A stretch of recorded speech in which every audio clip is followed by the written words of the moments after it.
자, 먼저 오늘 창세기 1장부터 11장까지 저희들이 살펴볼 텐데요.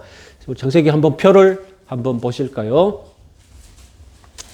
우리 창세기를 흔히 나눌 때에 우리 편의로 나누면 이쪽 이렇게 나눕니다. 그래서 원역사, 원시 역사, 그 출발 때부터의 역사다 이렇게 얘기하고, 그리고 12장부터는 족장의 역사, 족장사 이렇게 나눕니다. 그리고 원역사는 이제 창조와 타락을 다루고 있죠. 그리고 족장사는 아브라함, 야곱, 요셉으로 이렇게 나눕니다. 이건 우리 편의대로 나눈 것이고, 성경을 쓴 저자가 이렇게 창세기를 나눠서 읽었으면 좋겠다라고 공들여서 표시해 놓은 것이 있는데, 그것이 히브리어로 이제 톨레도트라는 단어입니다. 우리 성경에는 내력으로도 번역했다가, 그리고 계보로도 번역을 했는데, 이제 어떤 학자는 그냥 세대들이 좋은 번역이다. 문자 그대로 세대들. 그래서 여기서 족보들, 계보 이런 식으로 확장해서 이해하시면 되겠습니다. 그래서 창세기에는 10개의 톨레도트가 있습니다. 그래서 창세기 자체에 말하고 싶은 말을 그대로 주목하면 2장 4절에 천지의 세대들, 천지의 계보는 이렇다. 다음에 5장 1절에 아담의 세대들은 이렇다. 그리고 6장 9절에 노아의 계보는 이렇다. 그리고 10장 1절에서 노아의 아들들의 계보는 이렇다. 그리고 11장 10절에 셈의 아들들은 이렇다. 이렇게 번역이 되어 있습니다. 이까지가 딱 5개까지, 10개의 톨레도트 중에 5개의 톨레도트가 우리 편한 대로 읽으면 어디까지 되겠습니까? 원시 역사에 해당하게 되겠죠. 그리고 이제 6번째 톨레도트, 데라의 세대들은 이렇다에서부터 10번째 야곱의 세대들까지, 여기 이제 나머지 5개의 톨레도트는 우리가 흔히 편하게 얘기할 때 족장의 역사에 해당이 되겠습니다. 자, 이런 전체적인 기준, 톨레도트, 창세기를 읽으실 때 내력이니, 계보니, 족보니 이렇게 해가지고 무슨 쫙 족보가 나오면, 여기서부터 새로운 단락이 시작되는 것이구나. 창세기 저자는 이것으로 우리들에게 창세기를 끊어서 읽으라고 공들여서 정교하게 막 되는 대로 쓴 것이 아닙니다. 창세기도 쓴 저자가 여러 자료들을 다 이렇게 기억을 해서 어떻게 했는지는 모르겠지만 공들여서 이렇게 세심하게 기록했다는 것입니다. 자, 창세기를 그러면 오늘 1장부터 11장까지 원역사를 읽을 텐데, 크게 무엇으로 이해해요? 하나님의 창조를 우리는 편하게 무엇으로 이해해야 되는? 우리는 창조를 하면 자꾸 수천 년 전에 글 쓴 걸 가지고 창조니 진화니 이렇게 따지기를 좋아하는데, 그렇게 창세기를 읽지 말고 2000년 전에 전부터 이 창세기를 쓰면서 이 사람이 우리들에게 하고 싶은 이야기가 무엇이었을까? 창세기 저자의 마음, 저자의 글쓴이의 목적을 우리가 가지고 창세기를 읽어봐야 합니다. 그래서 욥기 38장에서 성경은 이 천지 창조를 집짓기에 비유를 합니다. 우리 같이 한번 읽어볼까요? 내가 땅에 기초를 놓을 때 네가 어디 있었느냐? 네가 깨달아 알았거든 말할지어다. 누가 그것의 도량법을 정하였는지, 누가 그 줄을 그것 위에 띄었는지 네가 아느냐? 그것의 주추는 무엇 위에 세웠으며 그 모퉁이 뜰을 누가 놓았느냐? 그때에 새벽별들이 기뻐 노래하며 하나님의 아들들이 다 기뻐 소리를 질렀느니라. 자, 이 말은 이 하나님이 천지 창조의 순간을 마치 집을 짓는 과정처럼 비유해서 말한 것입니다. 그래서 이 세상, 이 우주, 이 모든 것은 하나님의 집이다라는 관점을 가지시면 되겠습니다. 이사야 40장 22절 말씀 우리 같이 한번 없습니까? 그래서 이사야 40장 22절에 의하면 하나님이 하늘을 자기의 천막처럼 치셨다, 이런 표현이 있습니다. 고대 근동의 집은 어떤 집입니까? 오늘날 우리가 생각하는 집이라고 생각하시면 안 돼요. 천막이죠. 예? 천막이 쳐져 있는, 그래서 우리 성경이 장막이라도 번역하고, 그렇게 되어 있거든요. 그래서 하늘을 천막으로 치셨다. 하나님께서 그렇게 표현합니다. 이 세상을 자꾸 집에 비유를 하는 것이죠. 하나님이 집을 어떻게 창조하셨습니까? 아시다시피 창조의 6일 과정, 분리 작업과 채우기 작업 과정이죠. 표를 한번 보겠습니다. 여기 다시 한번 더 말씀드리겠습니다. 그래서 출애굽기 20장 4절 말씀 보시면 세상은 하늘, 땅 아래 이렇게 3층 집으로 하나님이 이 세상을 표현하십니다. 출애굽기 20장 4절 같이 한번 읽어보겠습니다.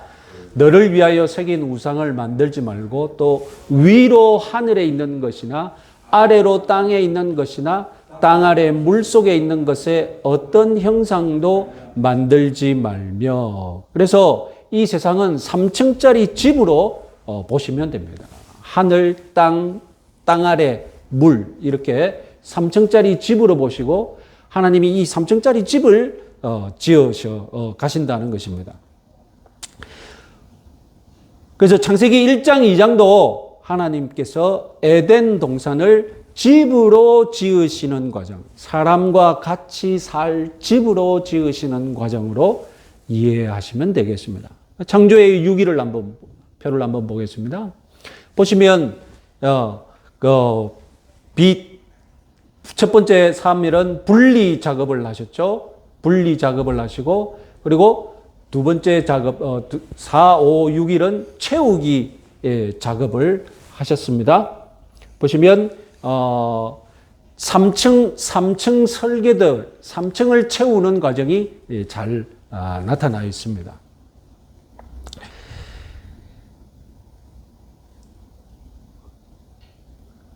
다음 표를 한번 볼까요? 다음 표를 보면 창세기 1장, 2장은 동일한 창조 과정을 설명하고 있는데 왜 차이가 나는지 차이가 분명하게 납니다. 창세기 1장에는 식물, 새, 물고기, 동물 그리고 남자와 여자 이 순서로 등장하는데 창세기 2장에는 남자, 식물, 동물, 여자 이 순서로 등장하거든요. 그리고 창세기 1장에서 하나님은 히브리어로 엘로힘으로 불리는데 창세기 2장에서는 야훼 엘로힘이라는 분으로 불립니다. 그리고 창세기 1장에서는 명령만으로 창조하시는데 창세기 2장에서는 도공같이 직접 무엇인가 손을 쓰시는 듯이 창조하십니다. 그리고 창세기 1장에서는 우주를 창조하시지만 창세기 2장에서는 인간을 창조하시죠. 그리고 창세기 1장에서는 그 문체가 시적이지만 창세기 2장은 그 문체가 산문체식으로 씁니다. 그래서 1장과 2장을 어떻게 볼 것이냐. 1장은 하나님이 우주를 창조하시고 지음하시고 영광스러운 하나님.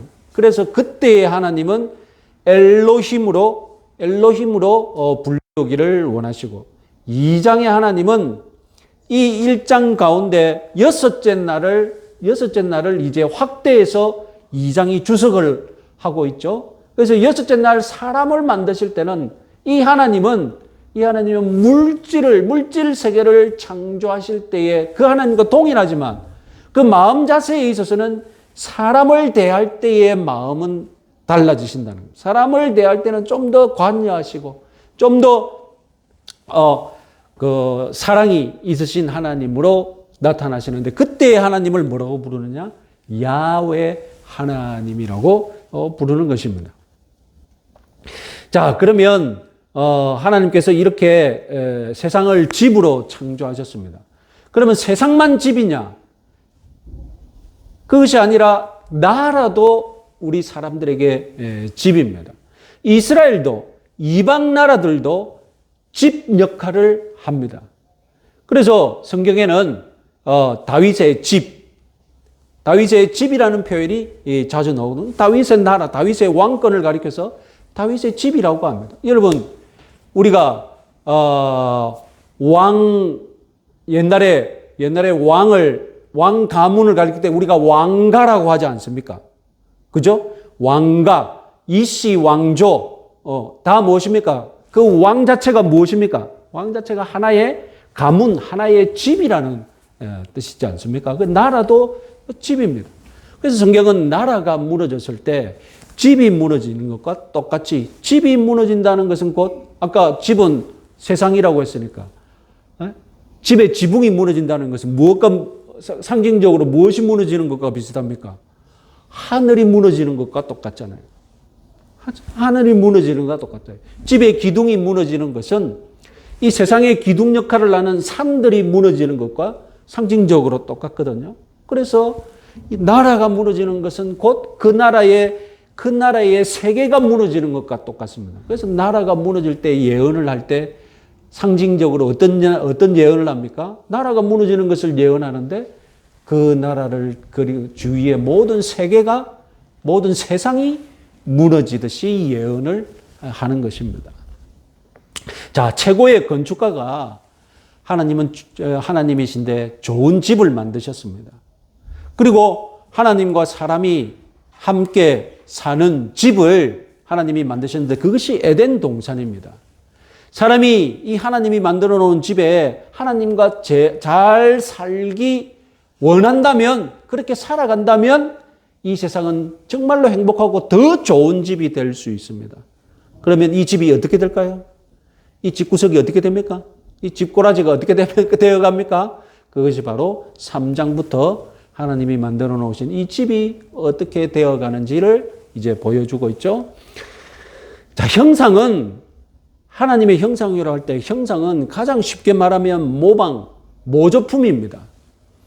닮은 꼴. 형상은 닮은 꼴, 그러니까 이건 모방한 것이고 모조품입니다. 최고의 건축가가 하나님이신데 하나님의 형상이라면 사람도 이제 무엇이 될 수 있습니까? 사람도 건축가가 되고 하나님처럼 집을 지었으니 사람도 이제 집을 짓고 살아가는 것입니다. 그것이 작은 집일 수도 있고 왕은 왕가를 건설할 수도 있고 나라를 다스리고 세상을 지배하는 건축가로서 사람은 살아갈 것입니다.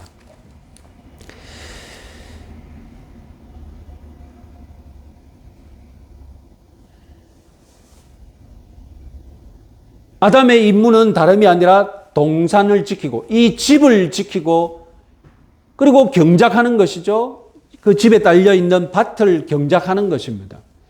그래서 여러분 아담의 일은 이 세상에서 하나님의 집을 짓는 것뿐만 아니라 동산에서 이 하나님의 성전, 에덴 동산 자체가 성전의 원형이거든요. 그래서 이 성전에서 제사장으로서 하나님과의 관계를 누리고 살고 무엇보다도 아담이 열심히 일해서 결국 아담이 해야 할 일은 무엇이냐? 하나님의 집을 확장해 가는 것이죠. 원래 하나님이 아담을 통해 계획하시고자 한 바가 무엇이었느냐? 에덴이라는 곳에 동산이 있었고 그리고 이 에덴 주위에는 세상이 있는데 이 에덴 동산이라는 이 작은 하나님의 집이 이제 점점점 아담의 수고와 아담의 충성으로 인하여서 하나님의 집이 점점점 확장되어 가는 것입니다.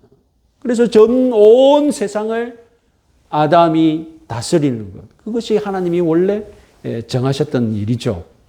그런데 아담은 이 집을 하나님의 집이 아니라 하나님을 쫓아내고 자기 집으로, 자기 소유로 삼으려고 했죠. 그래서 아담의 후손들이 결정적으로 잘못한 것이 무엇입니까? 창세기 6장을 보시면 하나님의 아들들과 사람의 딸들이 하나님의 아들들과 사람의 딸들이 결혼한다라고 되어 있는데 하나님의 아들들과 사람의 딸이 누구겠습니까?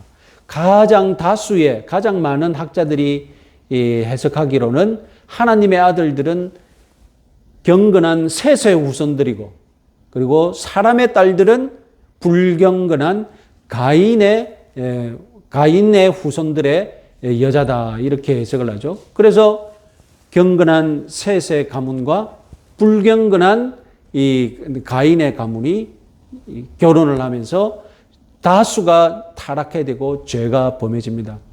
그래서 하나님께서 어떻게 하셨습니까? 이 세상에, 온 세상에 죄가 편만해지니까 하나님께서 이 세상을 원래의 상태로 돌리시기 위해, 다시 집을 지으시기 위해 돌려놓으십니다. 그것이 무엇입니까?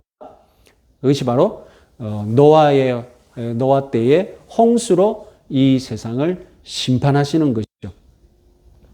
그래서 홍수는 3층짜리 집이 어떻게 되어버리는 겁니까? 3층짜리 집이 이제 거의 무너져 버리는 거죠. 하나님께서 이 집을 다시 지으시기 위해 망가뜨려 버리시는 것입니다. 그리고 노아의 홍수가 끝나고 나면 이제 이 세상을 다시 지으려면 아담과 같은 새로운 건축가가 필요하지 않겠습니까? 이 집을 지으려면 새로운 건축가가 필요한데 그 새로운 건축가가 누구겠습니까? 다름 아니라 아브라함이죠. 아브라함으로 인하여서 이스라엘이라는 새로운 집이 만들어지고 그 역사는 이제 12장부터 시작되는 것입니다. 그래서 건축가이신 하나님께서 이 세상을 3층짜리 집으로 지으셨는데 그리고 아담의 후손들이 이 집을 망가뜨려 버리셨고, 그리고 노아의 홍수로 하나님은 심판하셨어. 진짜로 이 세상을 다시 지으시기 위해 홍수로 심판하셨고, 그리고 나머지 새로운 건축가로 아브라함을 선택하셔서 아브라함의 역사를 이어갈 것이다. 이렇게 보시면 되겠습니다. 자, 이제 창세기 1장 펴시고 우리 성경을 오늘 1장부터 11장까지 통독하도록 하겠습니다.